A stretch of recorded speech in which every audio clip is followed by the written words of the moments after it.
അപ്പോൾ ഇന്ന് നമ്മൾ രാവിലെ തന്നെ പോകുന്നത് അൽഗാർവിലെ തന്നെ ഫേമസ് ആയിട്ടുള്ള ബെനഗൽ കേവ് കാണാനാണ്.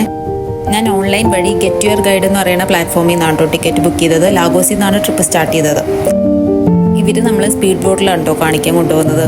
ഇവിടെ നമുക്ക് കയാക്ക് ചെയ്തും പോകാനുള്ള ഒരു ഓപ്ഷൻ ഉണ്ട് കേട്ടോ. നമ്മൾ ട്രിപ്പൊക്കെ ഫസ്റ്റ് പ്ലാൻ ചെയ്തപ്പോൾ ഇവിടെ കയാക്ക് ചെയ്ത് പോകാനായിരുന്നു കേട്ടോ പ്ലാൻ. അങ്ങനെ നമ്മൾ ബെനഗൽ കേവ് എത്തി. ഇവിടെ ഒരു 5-10 മിനിറ്റ് ഒക്കെ നിർത്തും. അത് കഴിഞ്ഞിട്ട് കുറച്ച് ഫോട്ടോസും വീഡിയോസൊക്കെ എടുത്തിട്ട് നെക്സ്റ്റ് ഡെസ്റ്റിനേഷൻസിലൊക്കെ പോകും. പോകുന്ന വഴിക്ക് 2 ചേട്ടന്മാർ ഒക്ടോപ്പസിനെ പിടിക്കുന്നുണ്ട് കേട്ടോ. അവർ ഒക്ടോപ്പസിനെ പിടിച്ച് ഇതുകൊണ്ടോ നമുക്ക് കുറച്ച് സിറ്റീസൊക്കെ കാണാൻ പറ്റും, വേറെ കേവ്സ് ഒക്കെ കാണിക്കും. അങ്ങനെ മൊത്തത്തിൽ നല്ലൊരു എക്സ്പീരിയൻസ് ആയിരുന്നു.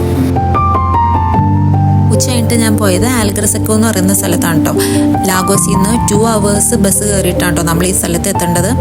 ഇവിടെ വരാനായിട്ടുള്ള 2ാമത്തെ ബസ് ഉണ്ടല്ലോ വേറൊരു സ്ഥലത്താണ് നിർത്തിയത്. ഞാൻ ഉദ്ദേശിച്ച സ്ഥലത്ത് നിന്ന് നോക്കിയപ്പം 45 minutes ആണ് കേട്ടോ കാണിച്ചത്. അൽഗാർവിലെ എല്ലാ സ്ഥലങ്ങളും കാണാനുള്ള ബെസ്റ്റ് ഓപ്ഷൻ അവിടെ ചെന്നിട്ട് ഒരു കാർ റെൻ്റ് എടുക്കുക, എന്നിട്ട് എല്ലാ സ്ഥലങ്ങളും കറങ്ങുക. അതായിരിക്കും ഏറ്റവും ടൈം സേവ് ചെയ്യാനുള്ള നല്ലൊരു ഓപ്ഷൻ.